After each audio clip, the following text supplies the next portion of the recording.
La question est que nous manque-t-il? Et je crois que je pourrais déjà moi-même essayer d'y répondre, puisque je l'ai posé à d'autres. Chaque action a son moment, chaque moment a son action. Donc, il faut toujours qu'un créateur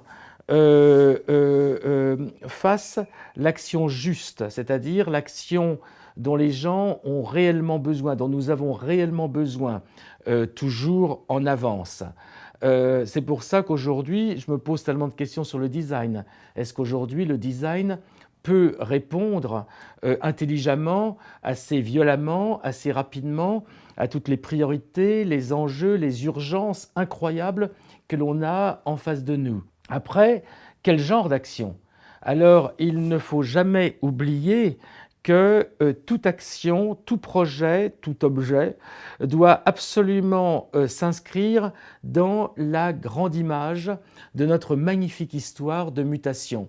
Il faut se rappeler, il y a 4 milliards d'années, la bactérie, le poisson, la grenouille, le singe, le super singe, et dans 4 milliards d'années, tout disparaît quand le soleil implose et nous on explose.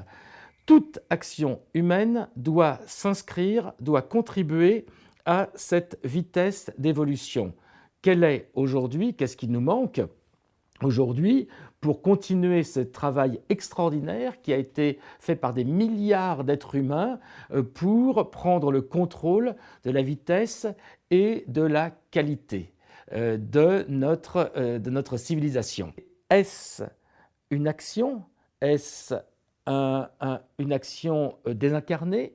Est-ce une action qui va, hélas, se transformer en projet et en objet? Il faut quand même bien se rappeler que le passage à la matière est toujours la reconnaissance d'une erreur.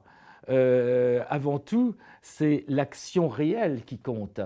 Le seul objet qui serait acceptable aujourd'hui serait un objet qui aurait une représentation politique extrêmement forte, que tous ont perdu, une nouvelle réalité économique que je ne vois pas poindre, une réalité écologique, ça peut, c'est à la mode, donc on peut en avoir quelques fumets, une nouvelle identité sexuelle.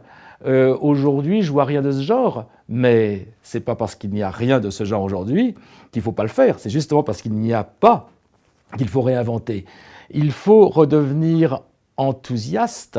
Nous avons devant nous des nouveaux territoires qui vont apporter des nouvelles valeurs, des nouvelles façons de créer. On est devant un Eldorado extraordinaire. Mais ce n'est pas celui qu'on croit, ce n'est pas celui qu'on a aujourd'hui. Donc, je le répète, qu'est-ce qui nous manque réellement ?